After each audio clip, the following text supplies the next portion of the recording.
የእምነታችሁ መፈተን ትዕግስት እንዲያደርግላችሁ አውቃችሁ ልዩ ልዩ ፈተና ሲደርስባችሁ ደውሉ ደስታ ቁጠሩት ይላል። ትዕግስት ምንም የጎላችሁ ሳይኖር ፍጹማን ምሉዓን ትሆኑ ዘንድ ስራውን ይፈጽም ይላል። ስለዚህ በምድር ላይ ስንኖር ልዩ ልዩ ፈተናዎች እንደሚደርሱብን መጽሐፍ ቅዱስ ይነግረናል። በውሃ ውስጥ እናልፋለን፣ ግን ብቻችን አናልፍ። በውሃ ውስጥ ብናልፍ እግዚአብሔር ከኛ ጋር ይሆናል። በወንዝም ውስጥ ብናልፍ አያሰጥመንም። ለምን? እግዚአብሔር ከኛ ጋር ስለሚሆን። በእሳትም ውስጥ እንኳን ብንሄድ አንቃጠለው፣ ነበልባሉም አይፈጀንም። ይህን ነው እግዚአብሔር የሰጠን ዋስትና። የትኛውም ሁኔታ ብርሃን ሊሰጥን የሚችል በማንኛውም ጊዜ ወደ እርሱ ዞር ስንል ቃሉ ብርሃናችን ሆኖ ጨለማውን ጭጋጉን እየገፈፈ ወደ እውነት ሁሉ የሚመራን የእግዚአብሔር ቃል፣ የእግዚአብሔር ድምፅ፣ የእግዚአብሔር መለኮታዊ ኮምፓስ ነው ይህ ቃል። ክብር ለኢየሱስ ይሁን። ይሄ ለኛ ብርሃናችን፣ አቅጣጫን የሚሰጥ ኮምፓሳችን ነው። በዚህ በብዙ ግራ መጋባትና እርግጠኛ ባልሆነ ሰው እርግጠኛ ሳይሆን በሚጓዝበት በብዙ ጭንቀትና ፍርሃት በሚያላለስበት በዚህ ምድር ላይ ያለ ስጋት እንድንኖር ርፍ አድርጎ የሚያኖረን ይሄ የዘላለም ብርሃን ነው። ክብር ለኢየሱስ ይሁን። የሚሰማኝ በእርጋታ ይቀመጣል ከመከራም ስጋት ያርፋል እንደሚል ማለት ነው። ከመከራ ስጋት የሚያሳርፍ ከብዙ ሰልፍ ውጊያ እረፍት ካጣ ሕይወት የሚያሳርፍና ከእግዚአብሔር ጋር አረጋግቶ የሚያኖር ቃል ነው ይሄ ቃል። ክብር ለኢየሱስ ይሁን። እንዲያበራልን እግዚአብሔር የሰጠን ቃል ስለሆነ ሁልጊዜ ይህንን ብርሃን ተከትለን መኖር እንዳለብን መጽሐፍ ቅዱስ ይነግረናል። እንግዲህ በቆላስይስ ምዕራፍ 1 ላይ ቁጥር 13 ላይ እርሱ ከጨለማ ስልጣን አዳነን፣ ቤዛነትን እርሱንም የኃጢአት ስርየትን ወዳገኘንበት ወደ ልዩ መንግሥት አፈለሰን ይላል። ስለዚህ የዳነው ከጨለማው ስልጣን ነው። ስለዚህ ያለ ክርስቶስ ያለ ወንጌል ያለ ኢየሱስ የሚኖር ሁሉ በጨለማ ይኖራል። ምክንያቱም የዓለም ብርሃን ኢየሱስ ስለሆነ ማለት። ስለዚህ በዚህ ብርሃን እንድንኖር ተጠርተናል። ክብር ለኢየሱስ ይሁን። ይሄ እግዚአብሔር ቃል የኛ ዘላለማዊ ብርሃናችን ነው። የኛ የዘላለም ላይት ሃውስ፣ ለኛ የዘላለም አቅጣጫ የሚሰጠን መብራታችን ቃሉ ነው። ክብር ለኢየሱስ ይሁን። ሕግ ለእግሬ መብራት ለመንገዴም ብርሃን ነው እንደሚል ማለት። ሰላም ለእናንተ ይሁን ውድ ፕሮግራማችን ተከታታዮች፣ መጋቢ አስተዋይ ነኝ ከጽዮን ከተማ ሰራዊት የኢየሱስ ክርስቶስ ወንጌል አገልግሎት ቤተክርስቲያን። እግዚአብሔር አምላክ የተመሰገነ ይሁን። ዛሬ ደግሞ የእግዚአብሔርን ቃል አብረን እንካፈላለን። ቃሉ በአውሎ ነፋስ ውስጥ የመብራት ቤታችን በሚል እንካፈላለን። በአውሎ ነፋስ ውስጥ የመብራት ቤታችን። ሃሌሉያ። እንጸልይና መጽሐፍ ቅዱሳችንን ከመዝሙር 119 ቁጥር 5 በማንበብ እግዚአብሔርን ቃል እንካፈላለን። እግዚአብሔር አምላካችን ሆይ በኢየሱስ ክርስቶስ ስም እናመሰግንሃለን። ጌታ ሆይ ቃልህን በዚህን ጊዜ ደግሞ እንድታስተምረን በጌታችን በኢየሱስ ስም ለምንሃለን። ጌታ ሆይ ቃል ፍቺ ያበራል፣ ሕፃናትን አስተዋይ ያደርጋል ተብሎ ጽፏልና ዛሬ ከቃል በሚመጣው ማስተዋል እግዚአብሔር ሆይ አእምሮአችን ሁሉ እንዲታደስ፣ ጨለማ ሁሉ ከሕይወታችን ላይ እንዲገፈፍ፣ እግዚአብሔር ሆይ የጨለማ ሽንገላ የክፋት እግዚአብሔር ሆይ የትኛውም የስተት አሰራር ሁሉ እንዲፈርስ በጌታችን በኢየሱስ ስም ጸልያለሁ። እግዚአብሔር ሆይ ቃል በሕይወታችን 30 60 መቶ ፍሬን ያፍራ። እግዚአብሔር ሆይ ለፍርድ ሳይሆን ለሕይወት እንዲሆንልን ጸልያለሁ። ቃልህን እግዚአብሔር ሆይ አንተ በሕይወታችን ለክብርህ ደግሞም እግዚአብሔር ለኛ ጥቅም መኖር እንድንችል ጸጋ እንድታበዛልን ጸለይኩኝ። እናመሰግንሃለን በኢየሱስ ስም አሜን። ክብር ለኢየሱስ ይሁን። መዝሙረ ዳዊት 119 ቁጥር 5 በጌታ ስም እንደዚህ ይነበባል። ሕግ ለእግሬ መብራት ለመንገዴ ብርሃን ነው ይላል። ክብር ለኢየሱስ ይሁን። ሕግ ለእግሬ መብራት ለመንገዴ ብርሃን ነው ይላል። እግዚአብሔር አምላክ የተመሰገነ ይሁን። ዛሬ ይህንን መለኮታዊ የሆነውን የእግዚአብሔርን ቃል ብርሃን ደግሞ በሚገባን መንገድ ላይት ሃውስ በተለይ በውቅያኖስ ላይ ለመርከበኞች ብርሃንን ከሚሰጠው የመብራት ቤት ወይም ደግሞ ላይት ሃውስ በአማርኛ የመብራት ቤት ይመስለኛል ከላይት ሃውስ ጋር አብረን እያነጻጸረ ለማየት እንሞክራለን። እንግዲህ መጽሐፍ ቅዱሳችን ላይ የእግዚአብሔር ቃል በብርሃን እንደተመሰለ ደግሞም አልቲሜትሊ ኢየሱስ ክርስቶስንም የሚያሳይ እንደሆነ መጽሐፍ ቅዱሳችን ያስተምረናል። ተጨማሪ ጥቅስ እንደዚሁ ከዚህ ክፍል ባሻገር ሁለተኛ ጴጥሮስ ምዕራፍ 1 ቁጥር 19 ላንብብና ከዚህ ቃል መሰረት አድርገን ወደ ተነሳውበት ርዕስ መተን እንመለከታለን።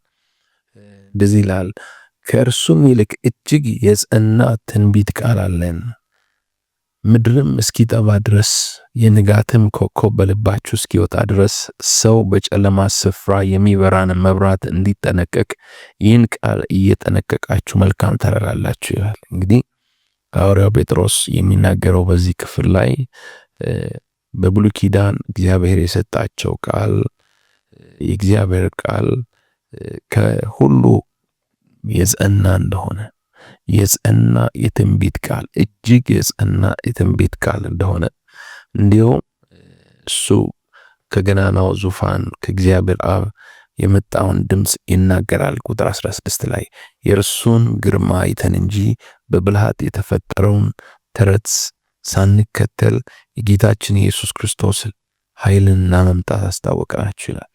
ከዛ ከገናናው ክብሩ ክብር በእርሱ ደስ የሚለኝ የምወደው ልጄ ነው የሚል ያ ድምፅ በመጣለት ጊዜ ከእግዚአብሔር አብ ክብርንና ምስጋናን ተቀብሏልና እኛም በቅዱሱ ተራራ ከእርሱ ጋር ሳለን ይህን ድምፅ ከሰማይ ሲወርድ ሰማን ይላል። ክብር ለኢየሱስ ይሁን። ስለዚህ በተራራው ከዛ በረጅም ተራራ ላይ ጌታ ክብሩን ሲገልጥ ደግሞ አብ ድምፁን ሲያሰማ የነበሯቸውን ኤክስፒሪየንስ ነው የሚተርከው በዚህ ክፍል ላይ እና ያንን እግዚአብሔርን ክብር አይተን እንጂ እንዲሁ በብልሃት የተፈጠረ ተረት አይደለም የተከተለን ያለ ነው። የእርሱን ክብር አይተን ነው የክርስቶስን ኃይልና መምጣት ያስታወቅናችሁ እና ነገር ግን ይልና ከዚህም ግን የበለጠ ከዚህም ይልቅ የጸና ነው ቃሉ ይላልና ብሉይ ኪዳን የተሰጣቸውን ወይም ደግሞ በእጃቸው ላይ ያለውን ቅዱሳት መጽሐፍት የትንቢትን ቃል እጅግ የጸና ነው ብሎ ይለዋል። ክብር ለኢየሱስ ይሁን። ስለዚህ የእግዚአብሔር ቃል የጸና መለኮታዊ ድምፅ መርህ እውነት እንደሆነ ነው የሚያስረግጠው። ከዛ በኋላ ምድርም እስኪጠባ ድረስ የንጋትም ኮከብ በልባችሁ እስኪወጣ ድረስ ሰው በጨለማ ስፍራ የሚበራ መብራት እንደሚጠነቀቅ ይህን ቃል የጠነቃችሁ መልካም ታደርጋላችሁ ይላል። እንግዲህ በዛን ዘመን የዛሬ 2000 ዓመት ሐዋርያው ጴጥሮስ በነበሩበት ዘመን አሁን ያለው መብራት ወይም ደግሞ ዘመናዊ የሆኑ የመብራት መገልገያዎች እንደሌሉ ይታወቃል። ያን ጊዜ የሚጠቀሙባቸውን መብራቶች ወይም መብራት ለኩሰው የሚያበሩባቸውን ነገሮች በጣም በጥንቃቄ ነው የሚይዟቸው፣ ምክንያቱም ንፋስ ሊያጠፋው ስለሚችል ማለት ነው። ስለዚህ በንፋስ ውስጥ በጥንቃቄ ያንን መብራት ይዘው እንደሚጓዙ የመንገድ መብራት የለም፣ የቤት ውስጥ መብራት የለም። ይዘው የሚሄዱት ጊዜያዊ ምንድነው እንግዲህ በጥንት ዘመን የነበረ ባህላዊ የመብራት መጠቀሚያ ነገሮችን ነው ይዘዋቸው የሚሄዱት። እርግጠኛ ሆኜ ነው ማለት ባልችልም ማለት ግን እነዚህ የሚለኩሷቸው ነገሮች ብርሃን የሚሰጧቸው ነገሮች ልክ ዛሬ እንኳን በገጠር አካባቢ እንደምንጠቀምባቸው ከእንጨት ከተለያየ ነገር የሚሰሩ መብራቶች ጥንቃቄ ይፈልጋሉ። ሊጠፉ ይችላሉ ማለት ነው እና ሊጠፉ ይችላሉ። ከጋዝም ቢሆን የሚሰሩ ነገሮች ሊጠፉ ይችላሉ። ንፋስ፣ ኃይለኛ ንፋስ ከመጣ ሊያጠፋው ስለሚችል ተጠንቅቀን እንያዝ ነው የሚለው። እንያዝ፣ ተጠንቅቀን እንያዝ እና የሚበራው መብራት ተጠንቅቀን በጨለማ ስፍራ እንደምንጠብቅ እንደዚሁ ይህንን ቃል ጠብቀን ብንጓዝ ጌታ ኢየሱስ ክርስቶስ እስከሚመጣ ድረስ መልካምን ተጋድሎ መልካምን ሩጫ እንደምናደርግ ነው የሚነግረን። ክብር ለጌታ ይሁን። ስለዚህ በዚህ ክፍል ላይ የትንቢት ቃል ወይም የእግዚአብሔር ቃሉን በብርሃን ይመስለዋል። ክብር ለእግዚአብሔር ይሁን። እንግዲህ መነሻችን ላይ እንዳነሳሁት ሕጌ ለእግሬ መብራት ለመንገዴ ብርሃን ነው ይላል። ክብር ለኢየሱስ ይሁን። እግዚአብሔር ቃል ብርሃን ነው፣ የህይወታችን ብርሃን ነው። ክብር ለእግዚአብሔር ይሁን። እንግዲህ ይህንን ከመርከበኞች በተለይ ውቅያኖስ ላይ ከሚጠቀሙት ወይም ደግሞ በጣም አስፈላጊ ከሆነው የመብራት ቤት ጋር አብረን አያይዘን ለማየት እንሞክራለን። እንግዲህ አሁን ጊዜው ከኢራን ጦርነት ጋር በተገናኘ መርከብ ላይ ያሉትን ጫናዎች እንደዚሁም የነዳጅ መርከቦች ላይ ያለውን ሁኔታ ሁላችንም በንቃት እንከታተለው ጉዳይ ስለሆነ ትርጉም ይሰጠናል ብዬ አስባለሁ። እንግዲህ መርከበኞች በውቅያኖስ ላይ ሲጓዙ የሚጠቀሟቸው በጣም አስፈላጊ የሆኑ ቤቶች ናቸው እነዚህ ላይት ሃውስ የሚባሉት። እነዚህ ላይት ሃውስ የመብራት ቤት የሚባሉት ጥቅም ላይ የዋሉት ከጌታችን ከኢየሱስ ክርስቶስ ልደት በፊት ከ200 ዓመታት በፊት እንደሆነ በተለይ በግብጽ የተገኙ አርኪኦሎጂካል ማስረጃዎች ያስረዳሉ ወይም ያሳያሉ። እንግዲህ እንዳሁኑ ዘመናዊ የሆኑ የመብራት ቤቶች ወይም ላይት ሃውስ ባይሆኑም እንኳን ያን ጊዜ እንኳን በጥንት ጊዜ ጀምሮ እነዚህ የመብራት ቤቶች ወይም ደግሞ ላይት ሃውስ ጥቅም ላይ እንደነበሩ እናያለን። በጣም ረጅም አሁን ከ130 ሜትር በላይ የሚረዝሙ ላይት ሃውሶች አሉ። እነዚህ በጣም ረጅም የሆኑ ህንጻዎች ወይም ደግሞ እንደ ሲሊንደር ቅርጽ ተደርገው የሚሰሩ እና ከሩቁ መርከበኞችን እንዲያዋቸው ብርሃን እንዲሰጡ አቅጣጫ እንዲጠቁሙ ሌሎችም በርካታ ጥቅሞችን እንዲሰጡ ተደርገው የተገነቡ የመብራት ቤቶች ናቸውና ላይ በተለይ ዘመናዊ ሌንስ ከመምጣቱ ጋር በተገናኘ እስከ 30 ሜትር በላይ እንኳን ርቀት ላይ ሆነው መርከበኞቹ ማየት ይችላሉና በተለይ በጨለማ ውስጥ በዝናብ በጭጋግ ውስጥ በበረዶ ውስጥ ሲጓዙ በማዕበል ውስጥ ሲጓዙ ሁልጊዜ ዘመናዊ የሆኑ ጂፒኤስ ቴክኖሎጂዎች ቢኖሩ እነዚህ ጂፒኤስ ቴክኖሎጂዎች ሁልጊዜ አስተማማኝ ሆነው እነዚህ እንደ አናሎግ ባክአፕ አድርገው ይጠቀሙባቸዋል ማለት ነው። እነዚህ የመብራት ቤቶች 24 ሰዓት ሙሉ መብራትን የሚሰጡ ናቸው። ስለዚህ ሁልጊዜ አይጠፉም። የቱ ጋር እንዳሉ መርከበኞች ራሳቸውን አቅጣጫቸውን እንዲያውቁና ራሳቸውን ከድንጋይ ጋር እንዳይጋጩ ከበረዶ ግግር ጋር እንዳይጋጩ የሆነ ቋጥኝ ውስጥ እንዳይገቡ እና መርከባቸው እንዳይፈርስ ብዙ ጠቀሜታ የሚሰጡ ናቸው መብራትን በማብራት ማለት ነው። ስለዚህ ዛሬ የእግዚአብሔርን ቃል ከመብራት ቤት ጋር አብረን አያይዘን ነው ለማየት እንሞክረው። ክብር ለእግዚአብሔር ይሁን።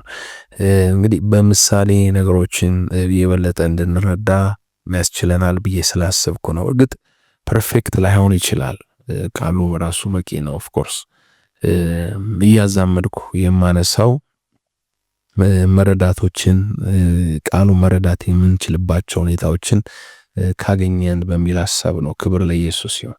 እንግዲህ የመብራት ቤቶች ባይኖሩ በጣም በተለይ ለሴለርስ ለመርከበኞች በጣም ከባድ ነው የሚሆነው።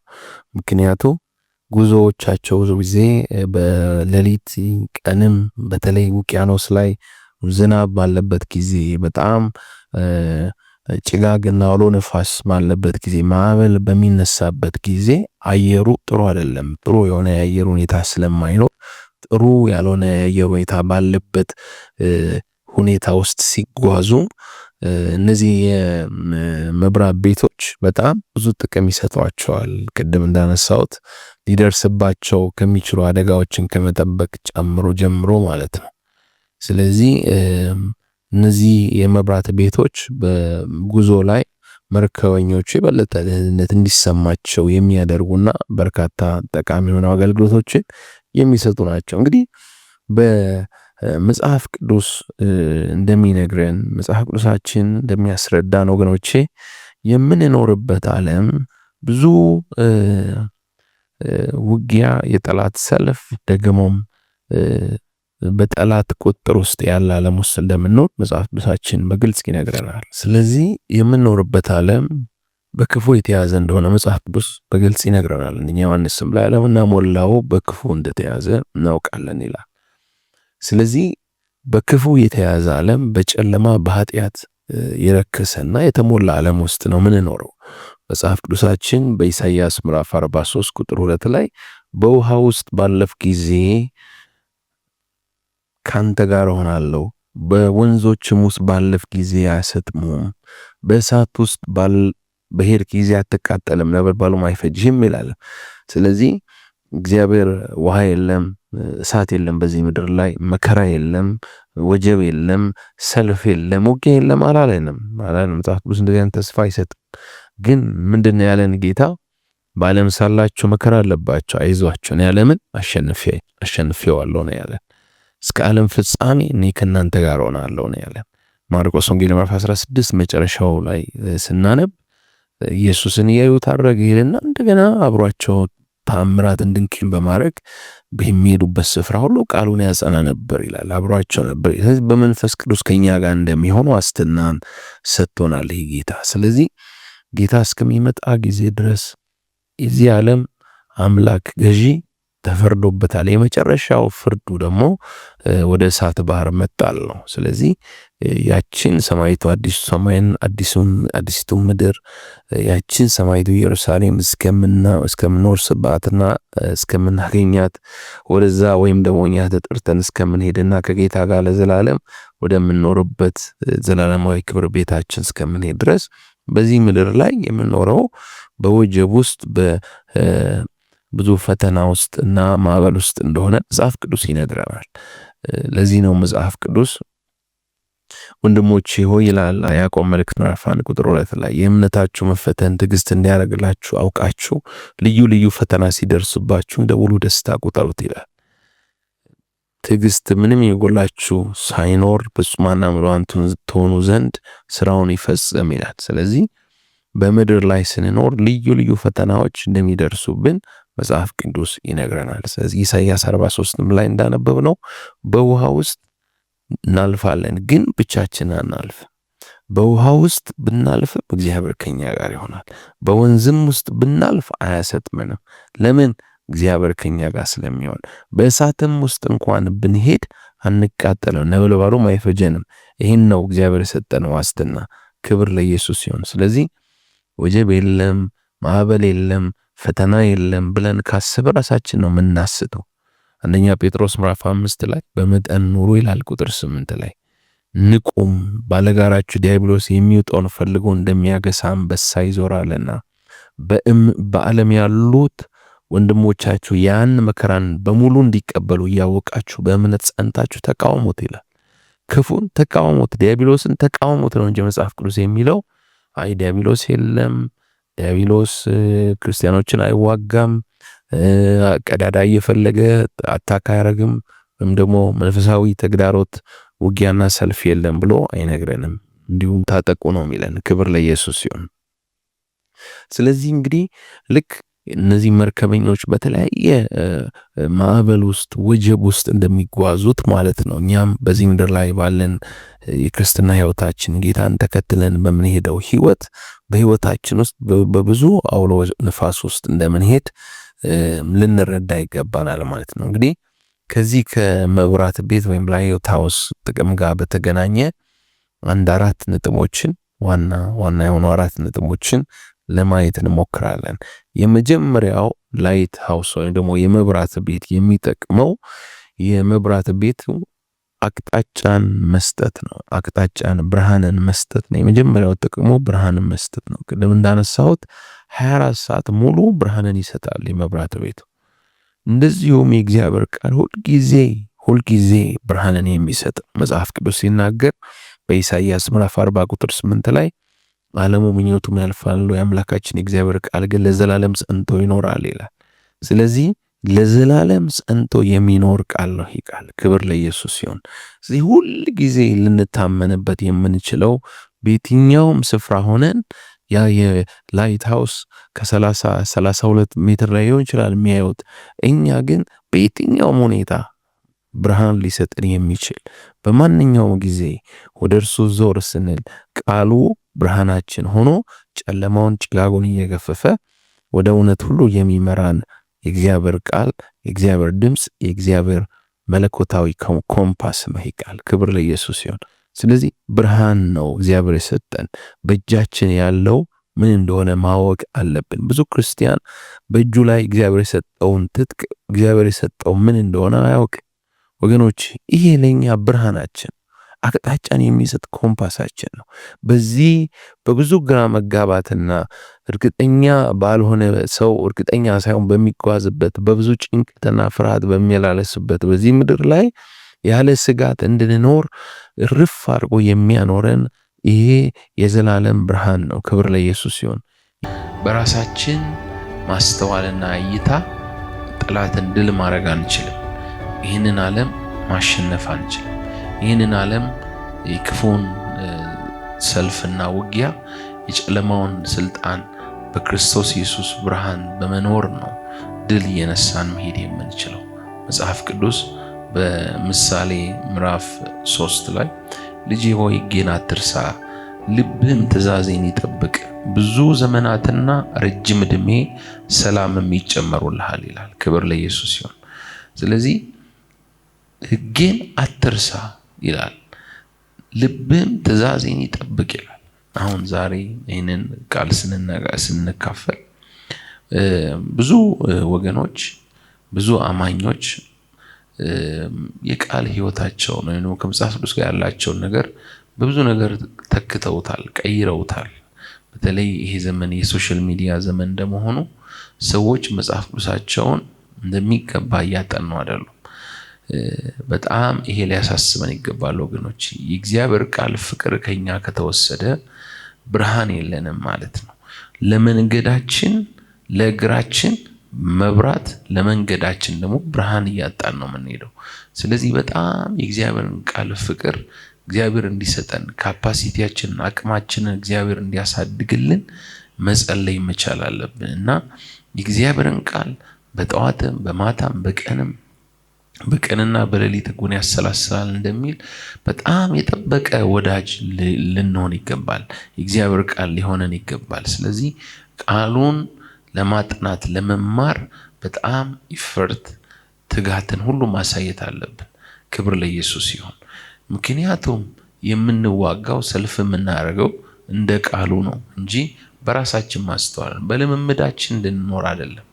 መኪና ስነዳ ጨለማ ስፍራ ላይ ስናሽከረክር ባይታየኝም እንዲሁ በቃ ደህና ይመስለኛል ብለን ብንሄድ ወይ ሰው ልንጎዳ እንችላለን፣ አደጋ ውስጥ ልንገባ እንችላለን፣ ገደል ልንገባ እንችላለን፣ ድንጋይ ሊኖር ይችላል፣ አካባቢ የሆነ ዕቃ ሊኖር ይችላል። እንደዚሁ ራሳችንን የተለያየ ነገር ውስጥ ችግር ውስጥ ልንከት እንችላለን። ስለዚህ በራሳችን ማስተዋል፣ በራሳችን ኤክስፒሪየንስ፣ በራሳችን መረዳት እና ጥበብ እንድንጋፈጠው ይህን ዓለም እግዚአብሔር አይፈልግም። በቃሉ ከቃሌ ወደ ቀኝም ወደ ግራም አትበል ብሎ ይሄ ቃል ይሄ ሕግ መጽሐፍ ከአፍ አይለይ ብሎ ለኢያሱ እንዳስጠነቀቀው እግዚአብሔር ይህንን ብርሃን ይዘን እንድንጓዝ ነው የሚፈልገው። ክብር ለኢየሱስ ይሁን። አያችሁ በዚህ እንኳን ዘመን ይህን ያክል ቴክኖሎጂ የተራቀቀበት ዘመን ቢሆንም እንኳን ወገኖቼ እነዚህ የብርሃን ቤቶች ላይት ሃውሶች በጣም አስፈላጊዎች ናቸው። ለዛሬም መርከበኞች በጣም የሚገለገሉባቸውና የሚጠቀሙባቸው እንዲሁም ዘመናዊ ሌንሶች የተገጠሙላቸው 24 ሰዓት ሙሉ የሚያበሩ ናቸው። እነዚህ የብርሃን ቤቶች በውቅያኖስ መካከል ድንጋይ ላይ የተተከለ አስተማማኝ የሆነ ማዕበል ቢመታው የማይፈርስ አያችሁ ሁልጊዜ አቅጣጫን በመስጠት መርከበኞቹ ከድንጋይ ጋር እየተላተሙ መርከባቸውን ራሳቸውንም እንዳያጠፉና እንዳያጡ የሚከላከል ወይም ደግሞ አቅጣጫን የሚሰጣቸው ነው። ክብር ለኢየሱስ ይሁን። የመብራት ቤት እንዲሁ ማለት ነው። እንዲሁ ለኛ ላይት ሃውሳችን ለኛ ብርሃናችን ቃሉ እንደሆነ ማስተዋል ይኖርብናል። ክብር ለኢየሱስ ይሁን። ምክንያቱም የምንኖርበት ዓለም ብዙ ፈተናና ውጊያ ሰልፍ ያለበት ዓለም ነው። ስለዚህ ይህንን በጨለማ የተያዘውን ዓለምና በክፉ የተያዘው ምድር ወገኖቼ ድል በመንሳት እግዚአብሔርን ሐሳብ በህይወታችን አገልግለንና ፍቃድ ኖረን እንድናልፍ በእግዚአብሔር ቃል ላይ የተተከለ ወይም ደግሞ ቃሉን የሚከተል ማንነት ህይወት ሊኖረን ይገባል። መጽሐፍ ቅዱስ በምሳሌ ምዕራፍ 4 ቁጥር 18 ላይ የጻድቃን መንገድ ግን እንደ ንጋት ብርሃን ነው፣ ሙሉ ቀን እስኪሆን ድረስ እየጨመረ ይሄዳል ይላል። ስለዚህ የሚጨምር ነው ብርሃኑ። የእግዚአብሔር ብርሃን በህይወታችን እየጨመረ ከክብር ወደ ክብር ከክብር ወደ ክብር እየጨመረ ይሄዳል። ክብር ለኢየሱስ ይሁን። እግዚአብሔር ነገር በህይወታችን የሚያንስ የሚቀንስ የሚቆም ሳይሆን የእግዚአብሔርን ቃል የበለጠ ባጠናን ቁጥር መረዳቱ እየጨመረ ማስተዋላችን እየጨመርን ግንዛቤያችን እየጨመረ ይሄዳል። ክብር ለኢየሱስ ይሁን። ጌታችን ኢየሱስ ክርስቶስ በስጋ በምድር ሰው ሆኖ ሲመላለስ በቁመት በሞገስ በጥበብ በእግዚአብሔርና በሰው ፊት ያድግ ነበር እንደሚል ማለት ነው። ስለዚህ እያደግን በጥበብ በማስተዋል እያደግን እንሄዳለን። በመንፈሳዊ ነገራችን እያደግን እየጨመርን እንሄዳለን፣ እየበረታን እንሄዳለን። የእግዚአብሔር ነገር እንደሱ ነው። ከብርሃን ወደ ብርሃን ነው፣ ከክብር ወደ ክብር ነው። ሙሉ ቀን እስኪሆን ድረስ እየተጨመረ ይበራል። የጻድቃን መንገድ እንደ ንጋት ብርሃን ነው የሚለው ምሳሌ 4:18። ስለዚህ የሚጨምር ብርሃን ነው እግዚአብሔር ለኛ ያዘጋጀልን። ክብር ለኢየሱስ ይሁን። ስለዚህ ከሚመጣው ካሉ ፈተናዎች አያችሁ ራሳችንን እንድንጠብቅ ከፈተናው ጋር መውጫውን እግዚአብሔር በቃል ውስጥ ያስቀምጣልን። አቅጣጫን የሚያሳየን እግዚአብሔር በቃል ውስጥ የሚናገረን በቃል ውስጥ ነው። መንፈስ ቅዱስ የሚናገረን እንደ ቃሉ ነው። ስለዚህ በዚህ ቃል እግዚአብሔር ይናገረናል። ስለዚህ እግዚአብሔር እንዲናገረንና አቅጣጫን እንዲያሳየን ሁልጊዜም ከቃሉ ጋር የጠበቀ ነገር ሊኖረን ይገባል። ክብር ለኢየሱስ ይሁን። ሃሌሉያ። ስለዚህ ለኛ የመብራት ቤታችን በፈተና ውስጥ መውጫ በውጊያ ውስጥ መውጫ አቅጣጫን የሚሰጠን አስተማማኝ ብርሃናችን የእግዚአብሔር ቃል ነው። ክብር ለኢየሱስ ይሁን። ስለዚህ በዚህ ብርሃን ወገኖቼ ልንበረታ ይገባል። ይህንን ጨለማ ይህንን ክፉ ዘመን ማለፍ የምንችለው የእግዚአብሔርን ቃል በሙላት ስንሞላና እንደ ቃሉ ስንኖር እንደ ቃሉ ስንመላለስ ቃሉን በማሰብ በመናገር በማወጅና እንደ ቃሉ በመኖር ቃሉን በመታዘዝ ነው። ክብር ለኢየሱስ ይሁን። እና ብዙ ሰው መጽሐፍ ቅዱስን አለማንበብ ብቻ ሳይሆን የሚያነበውም ደግሞ ብዙ ሰው ለማሰላሰል የበለጠ ለመረዳት ጊዜ አይወስድም፣ ይፈርታ አያረግም፣ አይተጋም። ነገር ግን መጽሐፍ ቅዱሳችን ወገኖቼ ስለ ብዙ ነገሮች ስለ ህይወት የሚያስፈልገን ነገር በሙሉ ተጽፎልናል። ውቅያኖስ ነው። አጥንተነው አውቀነው ተረድተነው ሰብከነው አስተምረነው አንጨርሰውም ወገኖቼ፣ አንጨርሰውም። እግዚአብሔር ቃል ሁልጊዜ አዲስ ነው። ሁልጊዜ ብዙ እንዲህ ተብሎ የሚገለጽ አይደለም። ስለዚህ እንድንማር ሞዴሎች ናቸው። መጽሐፍ ቅዱስ ላይ ያሉ የእግዚአብሔር ሰዎች ሞዴሎች ናቸው። ከወደቁ ሰዎች እንድንማር፣ ከነ ሳኦል እንድንማር፣ ከነ ሳምሶን እንድንማር፣ ከነ ሰለሞን እንድንማር ወገኖች፣ ከነ ዴማስ ከነ ይሁዳ እንድንማር መጽሐፍ ቅዱሳችን ሁሉንም አስቀምጦልናል። አያችሁ መጽሐፍ ቅዱሳችን እንደ ዳዊት ከመሰሉ ደግሞ እግዚአብሔር እንደ ልቤ ካላቸው ሰዎች እንድንማር ወገኖች፣ ከነ አብርሃም ከአባቶች ከይስሐቅ እንደነ ያዕቆብ ከነሱ እንድንማርና የነሱን መንገድ ፍለጋ እንድንከተል የደጋግ ሰዎችን መንገድ እንድትጓዝ እንደሚል ማለት ነው ምሳሌ ላይ። እነዚህን የደጋግ ሰዎች አባቶቻችን ፈለግ ምሳሌ እንድንከተል ብርሃን አቅጣጫን የሚሰጠን ቃሉ ነው። ክብር ለኢየሱስ ይሁን።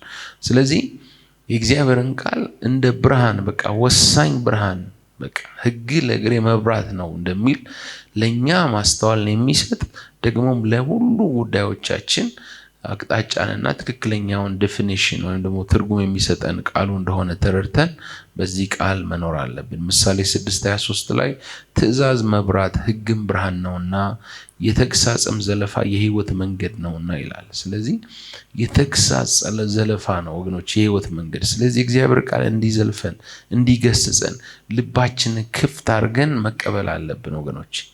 ያን ጊዜ የህይወትን መንገድ እንማራለን። ያን ጊዜ ብርሃኑ በህይወታችን ድል ፈንታ ያገኛል። ጨለማ ከህይወታችን ይወገዳል። ዲያብሎስ ድል ፈንታ ግራውንድ አያገኝም። ክብር ለኢየሱስ ይሁን። ጊዜ በእግዚአብሔር ቃል የሚታጠቅ ሰው ወገኖቼ ለጠላት መቅሰፍት ነው። ለጠላት ወገኖቼ ሁልጊዜ ፍርሃት ነው። ስለዚህ በጣም በእግዚአብሔር ቃል የተሞላ ህይወትና ማንነት ሊኖረን ያስፈልጋል። ክብር ለኢየሱስ ይሁን። ልባችንን በቃሉ ልንጠብቅ ከሚያሳዝን፣ ከሚያቆሽሽ፣ ከሚያጎድፍ እግዚአብሔርን ከማያከብር ነገር በቃሉ ውስጣችንን ራሳችንን ልንጠብቅ ይገባናል። ዘዳግም 32 ቁጥር 8 ላይ አስተምርሃለሁ፣ በምትሄድበት መንገድ እመራሃለሁ፣ ዓይኖቼን ባንተ ላይ አጠናለሁ ይላል። ክብር ለኢየሱስ ይሁን። ስለዚህ እግዚአብሔር እንዲያስተምረንና የምንሄድበት መንገድ እንዲመራን ወገኖቼ ቃሉን ማጥናት፣ ለቃሉ ስፍራና ቦታ መስጠት ያስፈልገናል። ክብር ለኢየሱስ ይሁን። ለብዙ ነገር ቦታዎችን ስፍራን እንሰጣለን፣ ግን ለቃሉ ከሁሉ በላይ ወገኖቼ አቅጣጫ እንዲሰጠን፣ ትርጉም እንዲሰጠን ቅዱሳት መጻሕፍት የተጻፉት ለሕይወታችን ነው፣ ለኛ ነው፣ ምድር ላይ ነው እንድንጠቀምበት የሚያስፈልገን። ምንም እንኳን ዘላለማዊ ቃል ቢሆንም ወገኖቼ በዚህ በጨለማ ዓለም ውስጥ ቃሉ ትልቅ ወገኖቼ አቅጣጫ ጠቋሚና ከጨለማ እኛን የሚጠብቅ ማስተዋል የሚሰጠን ደግሞም እንድንስተካከል በትክክለኛ ጎዳና እንድንሄድና እግዚአብሔር እንድንከተል የሚያደርገን የሕይወታችን ብርሃን ነው። የመንገዳችን ደግሞ ብርሃን ነው፣ የእግራችን መብራት ነው። ክብር ለኢየሱስ ይሁን። እግዚአብሔር ጸጋ ይብዛላችሁ። እግዚአብሔር ዘመናችን ይባርክ።